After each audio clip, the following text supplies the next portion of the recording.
The following program is suitable for all ages. Buffone. A certain magic will always linger with the very name. It speaks of courage and fervor in the world's most brutal game. 55, worn by Doug Buffone, a Chicago Bear through and through. He demanded excellence of himself and anyone wearing navy blue. You tell me what's going on. This is moronic. We're going to get our whipped all the way down the line. I want somebody to get kicked in the and get out there and play. You're getting paid to play this game. I'm playing right. I don't mind you getting beat. I got my whipped many times. But I tell you, I took somebody down with me. You are a professional team. Act like one, for God's sakes. Football fans, this is Buffone 55, the John Buffone Show.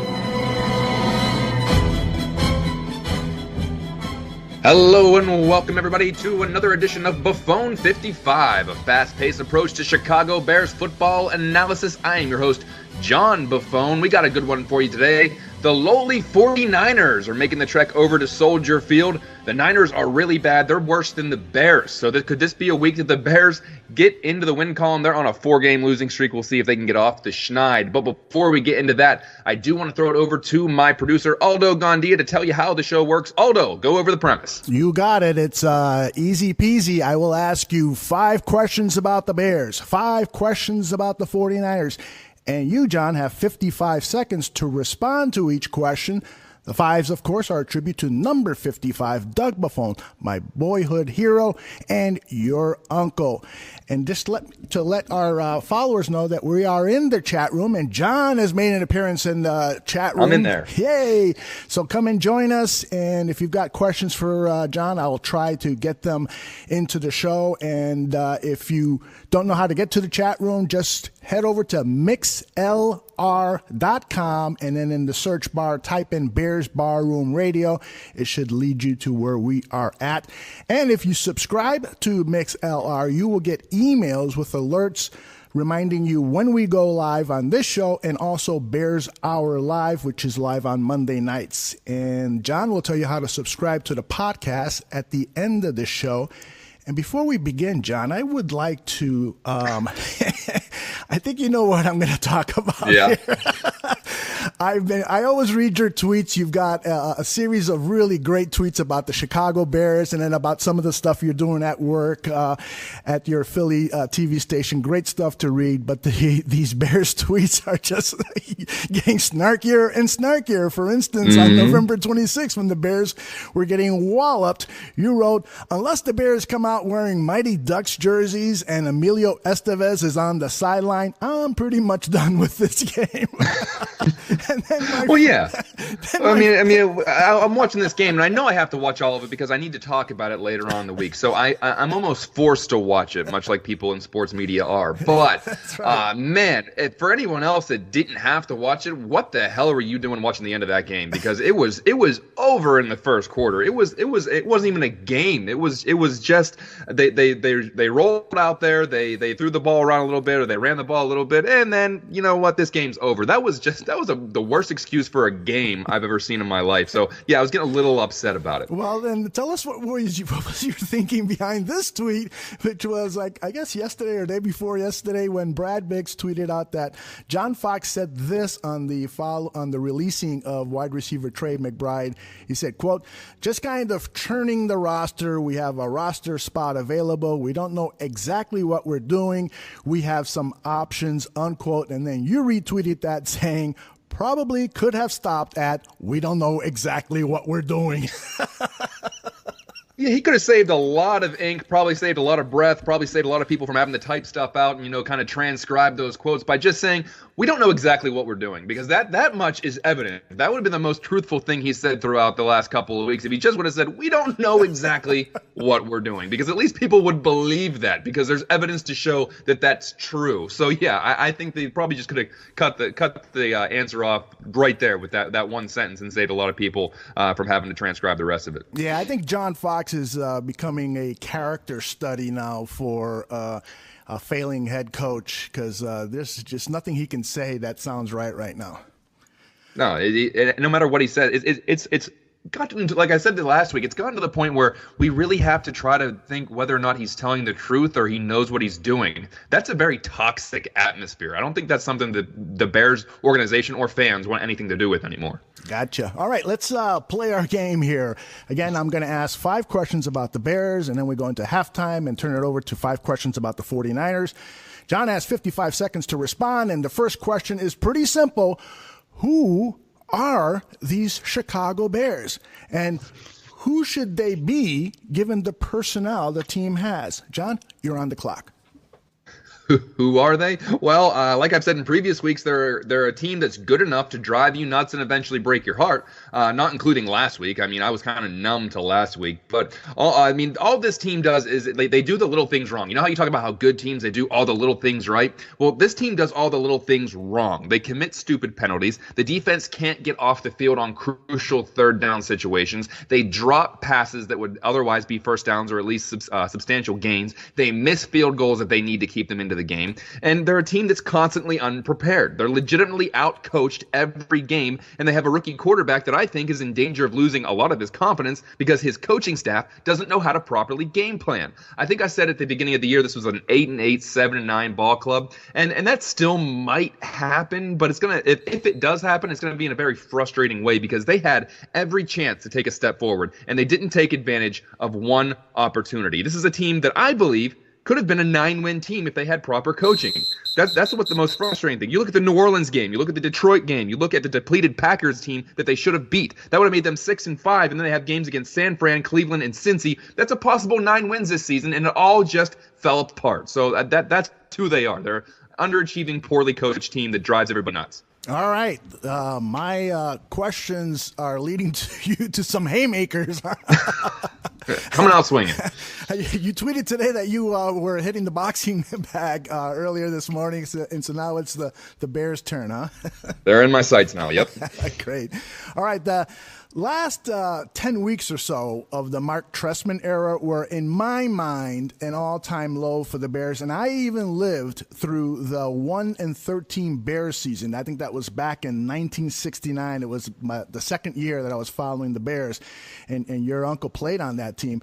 Do you sense that this team is at a Trestman low? And so, do you have an idea of what sushi smells like after being left out for 4 days? John, you're on the clock.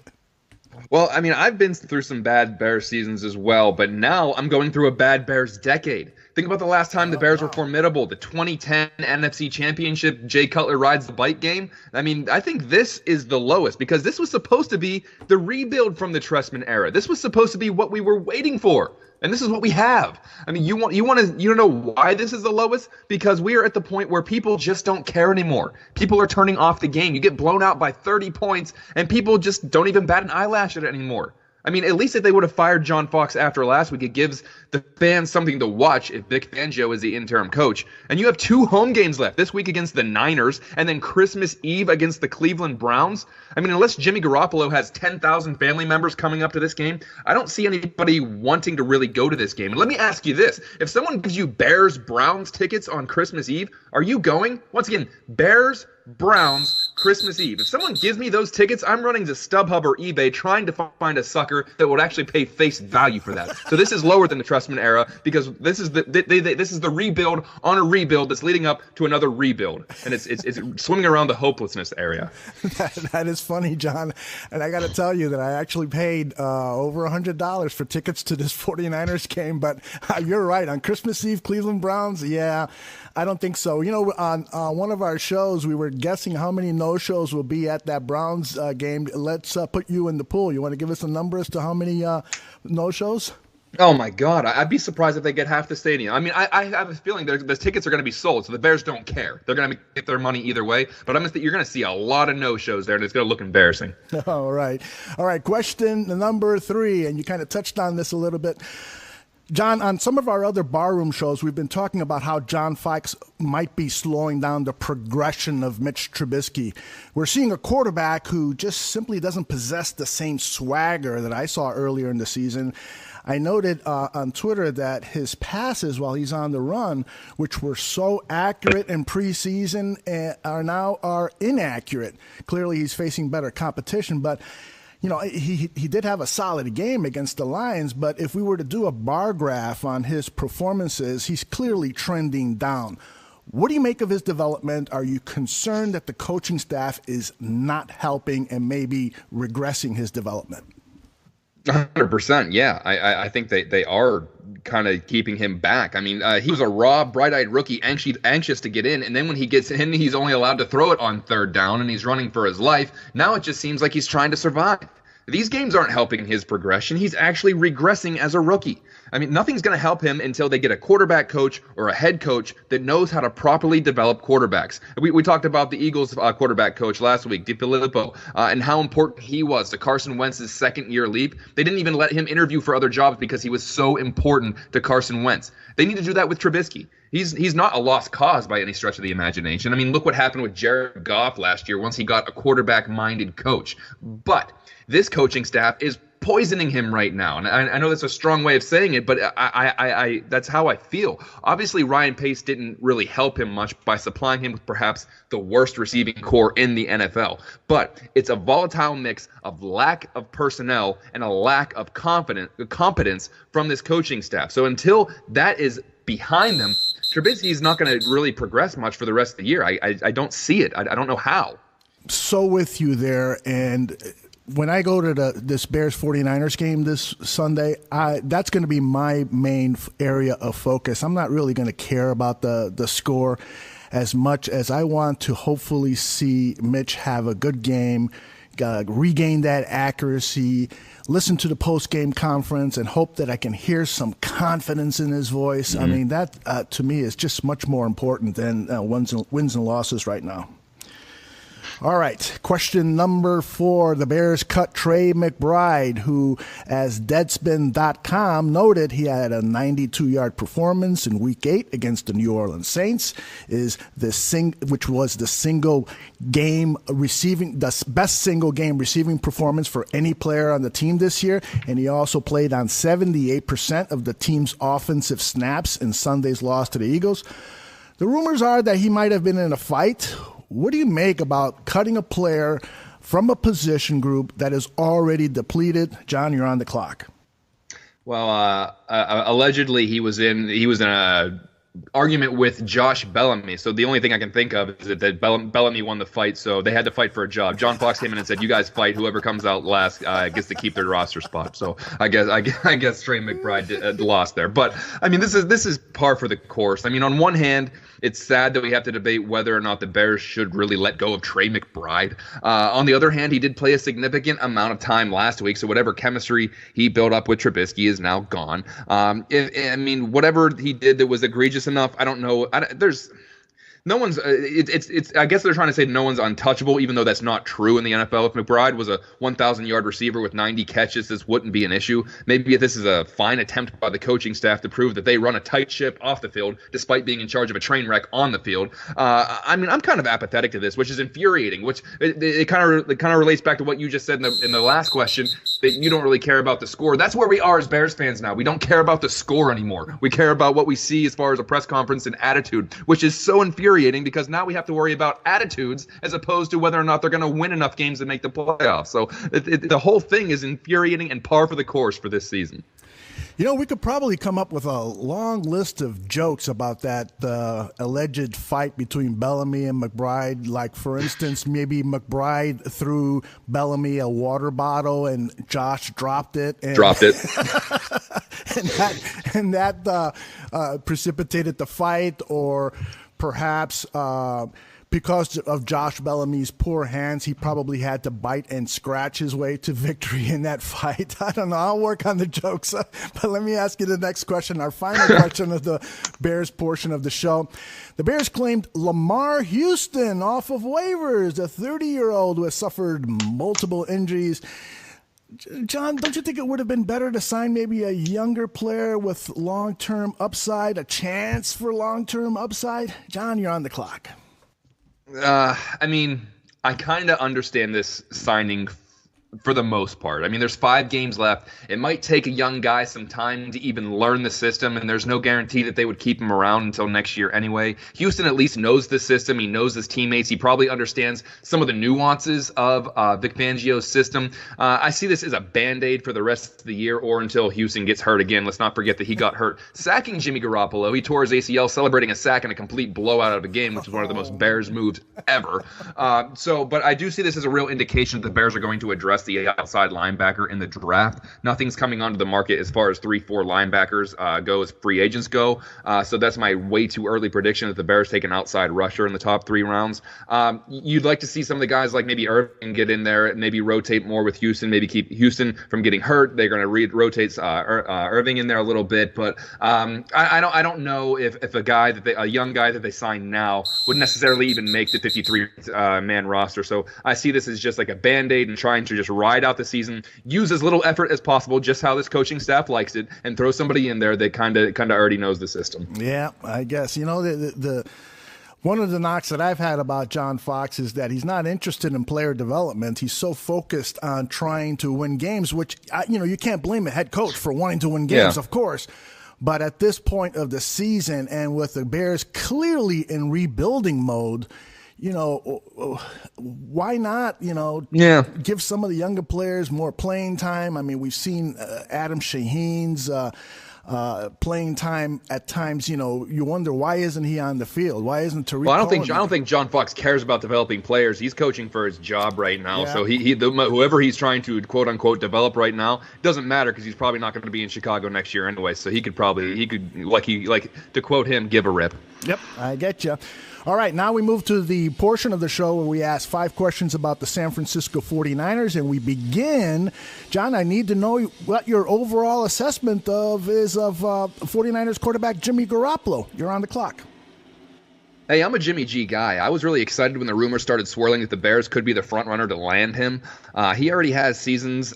He's under Tom Brady. He's got that seasoning from Tom Brady. I don't know if that makes you great. I mean, you see Brian Hoyer, you see Brian Mallett and Matt Castle, so that's not just an automatic qualifier that this guy is going to be great. But I think it does teach you how to be a professional, how to be a leader, and at least shows you how a real franchise is run over in New England. And he's also an Eastern Illinois kid, which would have been a nice little homecoming. But let's not dwell over this. He's in San Francisco now. Anyway, he's a career completion percentage guy at 67%, 6 touchdowns to 0 interceptions. That is a small sample size, but I think the Niners do have their franchise guy. They'll have to sign him to an extension or a franchise tag next year, but I think they have plenty of cap space so that they can handle that. And if he does play lights out for the next 5 years, they may actually get him at a bargain. So he's 26 years old, and I know there's no statistical backing to this, and the analytics guys might eat me alive. All the guys that are watching tape might eat me alive for this, but he just gives off the vibe of a quality starter. Call it an eye test, call it a gut feeling. I know those terms in 2017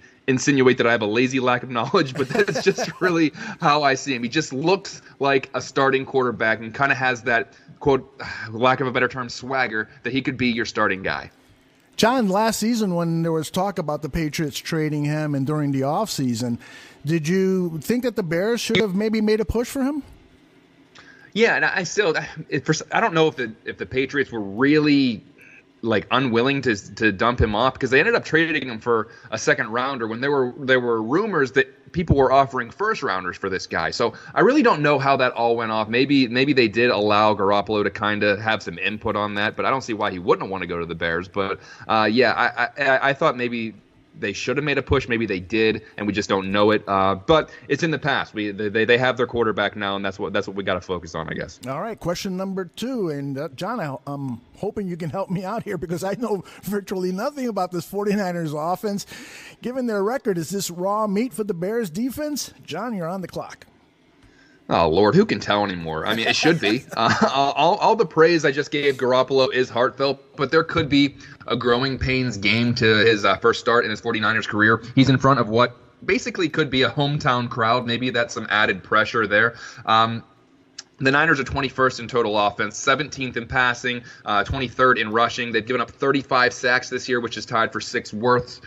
Traditional thinking would say that the Bears will do their best to shut down the run, but they don't have a lot of tape on Garoppolo, so there are some unknowns there. The Bears get Trevathan back, which is absolutely humongous. He is the quarterback of the defense. He is the communicator. We saw so much miscommunication with Trevathan off the field, so that's going to be huge. So I'm going to go out on a limb and predict a bounce-back performance for the Bears defense, which I'm going out on a limb against the Niners. But anyway, there should be a turnover. I like them to actually get some pressure on Garoppolo. I know they don't have Leonard Floyd, but I think that they're going to get a nice little push up front, and maybe there's like I said, a little bit of a growing pain game for Garoppolo on the road in his first start. You make a good point about not having any film on Garoppolo. Just off the top of your head, who would you compare Garoppolo to as an NFL quarterback? Is he kind of like a Matt Ryan? Would the Bears coaches go back and look at the Shanahan, Matt Ryan? Shanahan coach Matt Ryan, right? So so it's very possible that's actually a pretty good comparison. I mean, he's going to be in that system, so I think that they might have brought Garoppolo over because maybe Shanahan saw a little bit of Matt Ryan in Jimmy Garoppolo. I haven't seen a whole lot of tape on him, but he is accurate, doesn't turn the ball over. So the first thing that pops in my head is Alex Smith. Whether or not that's a compliment, I don't know. But yeah, I think that Matt Ryan comparison, they must have seen some Matt Ryan in him, or they wouldn't have traded him to put him into the same system that Matt Ryan was going to be was playing in last year. So yeah, I think that's a good comparison. Okay, question number 3: is there anyone on this 49ers defense that the Bears offensive corner needs to account for to keep Trubisky safe? And what kind of an offensive game plan do you anticipate to see from Dow Loggins? John, you're on the clock. Oh, boy. The Niners are 28th in total defense, and they're 26th in sacks with 20. They've only had 7 interceptions this year. I mean, there's not anybody that jumps off the page, but you got to keep their rookies in mind. They did draft DN Solomon Thomas, the guy they took right after the Bears took Trubisky. He only has 2 sacks, but he has 24 total tackles. John Lynch looked like a genius at draft time when he got Thomas and still managed to draft Reuben Foster, 31st overall out of Alabama. But he struggled mightily as well in his rookie campaign. No sacks, just 30 tackles. So you got to watch out for these rookies. Sometimes they do have a breakout game when things just kind of click and they start using their God-given athleticism on the field. But no one really scares me. This is a great opportunity to see the Bears shake it up a little bit, like we saw in the first quarter against Detroit a couple weeks ago. They threw in some wrinkles there, and they kept the defense off balance, and they got Mitch into a little bit of a rhythm. But John Fox probably sees a bad Niners offense and thinks, hey, we can run pass our way to a win. We can win the field position game, and that would be enough to maybe scrape out a win. So don't be surprised if you see run pass against the 49ers, because they're a bad team, and he thinks that he can probably scrape out a 7-3 win or something like that. That's pretty funny. In the chat room, when I asked you that question about Dow Loggins, Frankie Myers says run pass. That's there it is, run pass. Yep. And then punt, obviously. And then Frankie comes back and says, well, maybe punt on 3rd down. No. Oh, wait, timeout. You got to challenge it first, then right. Call a timeout, and then punt it. Oh, my goodness. Oh, what we have to live through for these Bears. Okay, question number 4. I started kind of getting deep into the barrel here of questions so I came up with this one. The Bears have had trouble with their field goal kickers since the release of Robbie Gould, who now kicks for the Niners. Did the Bears overreact in releasing the all-time leading Bears kicker? And are you afraid, like I am, that he's going to kick the game winner on Sunday? John, you're on the clock. Well, for this one, hindsight's kind of 20/20 for me on this one. I guess I took Gold for granted. He was making a lot for a kicker, $2.9 million in 2015. So I figured, hey, kickers are kickers. He was struggling a little bit. You want a high-paid kicker to be automatic. Okay, go see what you can get. But although I have seen the light, I have been through Connor Barth. I have seen the resurrection attempt of Roberto Aguayo, and now I am subjected to Cairo Santos. So kickers are so important in these games. Yeah. Reliable kicking is worth its weight in gold. All puns intended there. So am I afraid that Robbie Gould kicks the game winner? No, because I'm not afraid of losing anymore. I'm not afraid of going 3-9 as opposed to 4-8, which goes back to my entire point of this whole thing, that it's infuriating that I don't care. So I think the Bears will probably be in a position to win this game, but wouldn't it just be perfect if the kicker they let go and they thought was expendable comes in, kicks 5 field goals, and the Niners win 15-13? Oh, my goodness. I wish I had a sound effect of a man crying, because that would be me. Oh, goodness. All right, there's lots of speculation around the league that Vic Fangio might be headed back to San Francisco after the season. Kyle Shanahan, in fact, told the media he's a big fan of Vic. How much would the Bears defense miss Fangio if he left to the Niners or anywhere else for that matter? John, you're on the clock. I think an incredible amount. That's kind of why I think you should have made him the interim head coach last week. Give him a taste of it so maybe he doesn't want to go be a coordinator somewhere else. But I listened to an interview with Akeem Hicks this week, and he said that he would love to keep playing for John Fox because of the continuity, because it's so important. Now, while I don't necessarily agree with him about John Fox, I do agree with the continuity part. If they lose Vic Fangio, they lose a guy that really got this defense to click. Now, it's possible that a new head coach is going to want to bring in his guy, and Lord help us if that coordinator doesn't run a 3-4. I mean, I don't want any more defensive rebuilds. I don't want to see Leonard Floyd playing as a D-end or other guys learning how to play other positions. So, it's gonna hurt the defense. But if you ask my honest opinion, I think there's more than a 50% chance he isn't back next year. I mean, I think there's too much is going to happen. Fox is going to be gone. They're going to be looking for an offensive-minded guy to develop a quarterback. The dream scenario is that Vic Fangio somehow becomes the Dick LeBeau of the Chicago Bears and basically just comes along with the team regardless of the head coach or coordinators. But I don't know if that happens. So I think that they are going to lose him, and it is going to maybe set the defense back. They need to make sure they bring in the right guy. Totally agree with you there. And Frankie Myers, though, doesn't quite agree about Vic Fangio on the chat room. I see that. Wow. You see also that we can't say that word on this show because I promised people this was going to be G-rated. So, and Isaiah jumps in and says, "Fire everyone!" And I don't. I'm okay. All right, John, it's time for the prediction. I got to tally up where you are with the 1-loss record on prediction, but I think you've been pretty much correct here for the most of the season, but I'll go back and tally it for next week's show. What is your prediction for this game? I said the Eagles would score 31 points last week. Oh, yes. They did. I said the Bears would score 20 points last week. They did not. All in all, the 49ers are bad. The Bears are bad, but they're not as bad, I don't think. So the Bears are at home, so there should at least be 100 or 200 Bears fans there, give or take. So, give me the Bears to outlast those pesky 49ers 19-10 in an incredibly fast-moving, yet low-scoring, and sometimes unbearable game to watch. So, my prediction is that the Bears will eke this one out because they're going to play down to the competition, because they're going to see a run-pass thing, because they want to win the field position game.